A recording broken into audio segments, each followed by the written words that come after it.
좋은 날입니다. 6월 30일 GT 묵상에 함께 하신 여러분 환영하고 축복합니다. 6월의 마지막인데요. 오늘은 또 욥기의 마지막 결론입니다. 이 말씀을 통해서 큰 은혜가 되시기를 바랍니다. 오늘 말씀은 욥기 42장 7절에서 17절 말씀으로 욥의 중보와 온전한 회복이란 제목으로 말씀을 나누겠습니다. 본문 말씀 함께 읽어봅니다.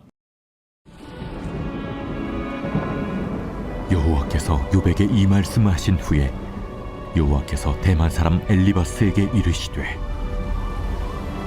내가 너와 네 두 친구에게 노하나니 이는 너희가 나를 가리켜 말한 것이 내 종 욥의 말 같이 옳지 못함이니라. 그런즉 너희는 수소 7과 순양 7을 가지고 내 종 욥에게 가서 너희를 위하여 번제를 드리라. 내 종 욥이 너희를 위하여 기도할 것인즉 내가 그를 기쁘게 받으리니 너희가 우매한 만큼 너희에게 갚지 아니하리라. 이는 너희가 나를 가리켜 말한 것이 내 종 욥의 말같이 옳지 못함이라.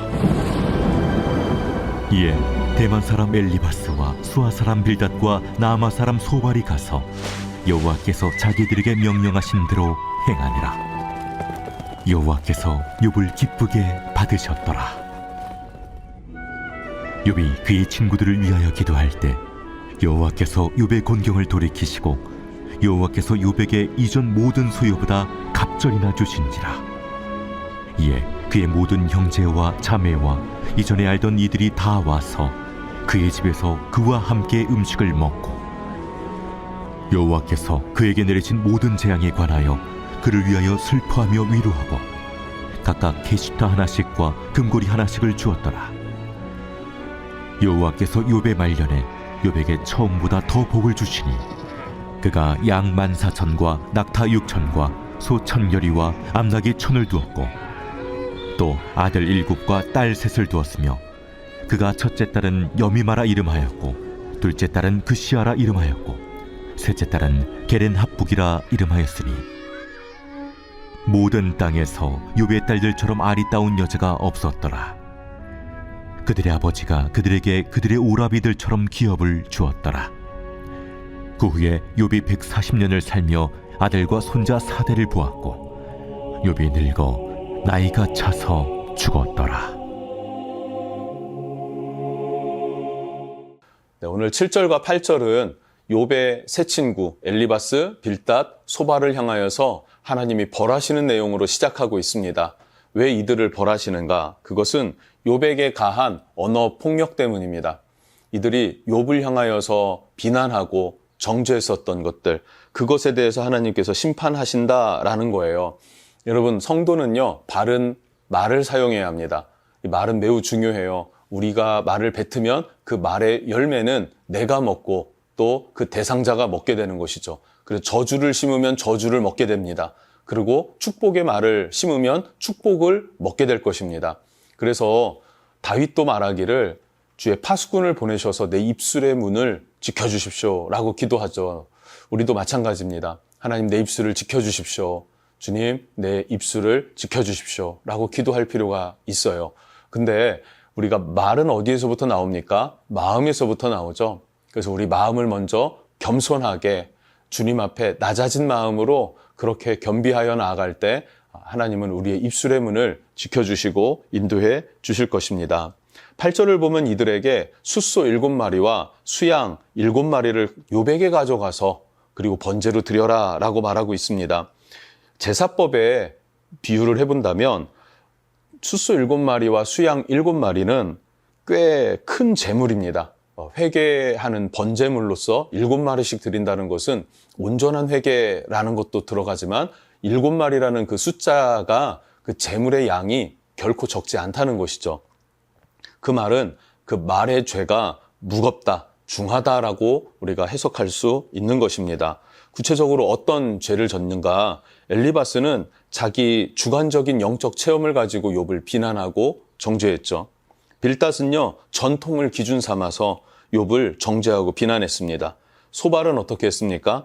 자기 감정대로 욥을 따라서 비난하고 정죄했더라. 그러면서 하나님의 말씀이 왜곡되게 되었고 또 하나님의 사람을 정죄한 것 그 자체가 죄였었던 것이죠. 그리고 이것은 무거운 죄였다라는 것을 오늘 말씀에서 말해주고 있습니다. 그래서 욥에게 가서 번제를 드리고 욥이 너희를 위하여 용서의 기도를 해준다면 너희도 용서받을 것이다 라고 이야기를 합니다. 그리고 9절입니다. 이에 대만 사람 엘리바스와 수아 사람 빌닷과 나아마 사람 소발이 가서 여호와께서 자기들에게 명하신 대로 행하니라. 여호와께서 욥을 기쁘시게 받으셨더라. 네, 뭐라고 합니까? 이들이 순종해서 욥을 찾아갑니다. 그리고 용서해달라라고 구하면서 제물을 드리죠. 그리고 이 제물을 어떻게 합니까? 네, 10절입니다. 욥이 그의 친구들을 위하여 기도할 때 욥은 친구들을 위해서 번제를 드렸고 그들을 위해서 기도해 주었다라는 것이죠. 용서받은 욥이 또 친구들을 용서해 주더라라는 것이에요. 회개하고 거듭난 심령은 왕 같은 제사장의 역할을 감당해야 합니다. 하나님이 그것을 기뻐하십니다. 친구들을 위하여 번제를 드려 주었다, 용서하였다라고 말하고 있는 거예요. 엘리후는 욥에게 중보자가 있었다면 그 중보자의 중보로 말미암아 대속자가 와서 당신을 구원했을 텐데 라는 말을 전했던 적이 있었죠. 욥에게는 중보자가 없었다는 거예요. 그런데 그 욥이 하나님을 만나게 되자 자신이 중보자가 되어서 친구들을 위해 주더라 라는 사실입니다. 또한 이것이 성도들의 사명이라는 것을 우리가 기억하면 좋겠습니다. 10절부터 15절 말씀을 보면 욥이 친구들을 용서했을 때 하나님께서 욥을 축복하시고 그의 육체의 질병을 회복시키시는 것을 보게 됩니다. 10절입니다. 욥이 그의 친구들을 위하여 기도할 때 여호와께서 욥의 곤경을 돌이키시고, 욥의 곤경이 무엇이었습니까?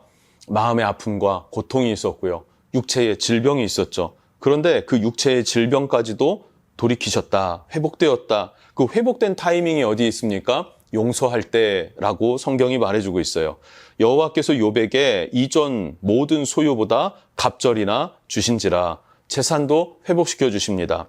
그리고 11절, 이에 그의 모든 형제와 자매와 이전에 알던 사람들이 다 와서, 떠났던 사람들이 다시 돌아와요. 그냥 돌아오는 것들이 아니라 뭐 금덩어리 하나씩 가지고 와서 욥에게 위로해주고 욥을 찾아왔더라라는 것입니다.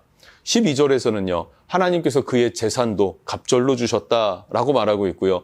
13절에는 10명의 자녀를 다시 주셨다라고 하는데, 좀 많은 분들의 해석이 이렇더라고요. 이미 10 자녀가 하나님 나라로 가지 않았습니까? 거기에 10명을 더해 주었으니, 그런데 앞서간 그 10명의 자녀들이 죽었지만 그의 심령들은 천국에 영원토록 거하지 않겠습니까? 그래서 자녀도 갑절로 주신 것이다 라고도 해석합니다. 또 14절, 15절을 보면요, 특별히 딸들의 이름을 기록하고 딸들에게도 아들과 동일한 재산을 주었다라고 해요. 재산이 많기 때문이기도 하고 그 딸들의 이름을 기록했다라는 것은 매우 파격입니다.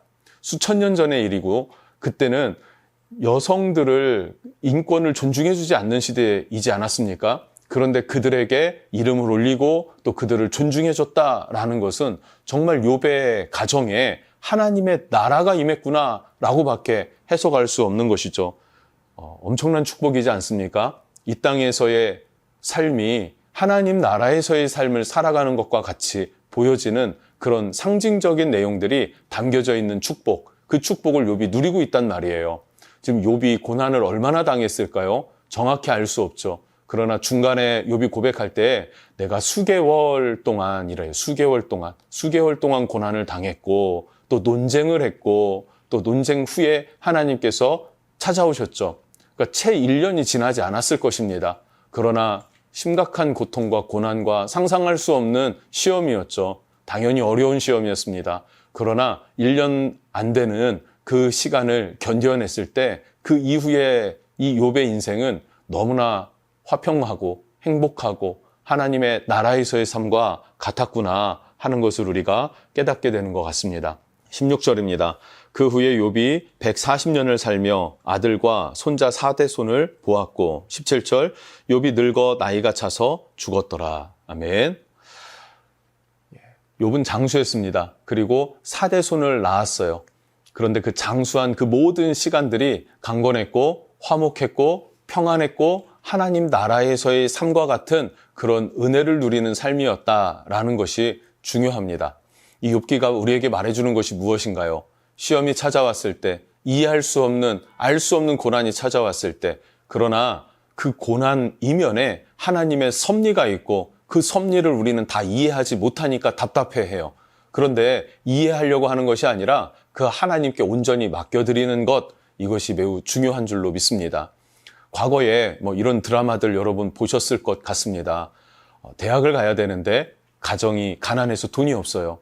그래서 아들이 아빠 나 서울대 붙었어요. 이런 거죠.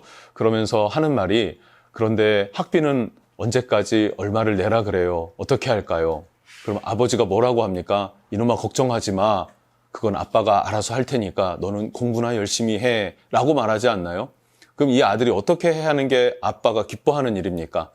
여전히 고민하고 걱정하고 어떻게 입학이나 할까, 포기할까, 근심하고 염려하는 게 그 아버지의 마음일까요? 아니면 그냥 맡겨주고 또 아빠가 그것을 해결해 주는 것을 그 아버지가 원하실까 하는 것이죠.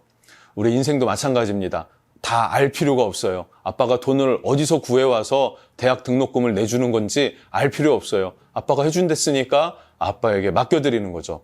마찬가지로 하나님이 우리에게 좋은 아빠가 되십니다. 우리가 다 이해하지 못해도 인생의 모든 질문들을 다 풀어낼 수 없을지라도 그 하나님을 믿고 맡겨드리고 끝까지 신뢰하는 견고한 믿음, 이 믿음이 우리의 것이 될 수 있었으면 좋겠습니다. 승리하시기를 주님의 이름으로 축복합니다. 기도하겠습니다. 하나님, 욥이 온전한 회복을 이루었던 타이밍을 보면 욥이 친구들을 위하여 기도할 때 하나님께서 욥을 곤경에서 돌이키셔서 갑절의 축복을 주셨습니다. 하나님, 우리가 용서하지 못한 사람들이 있다면 용서할 수 있는 마음을 주시고 또 실제로 입술로 고백하여 용서함으로 말미암아 이 땅에서 매인 것을 풀어내어서 하늘의 것도 풀어낼 줄 아는 그런 믿음의 삶을 살아갈 수 있도록 우리를 축복해 주시옵소서. 예수님의 이름으로 기도합니다. 아멘.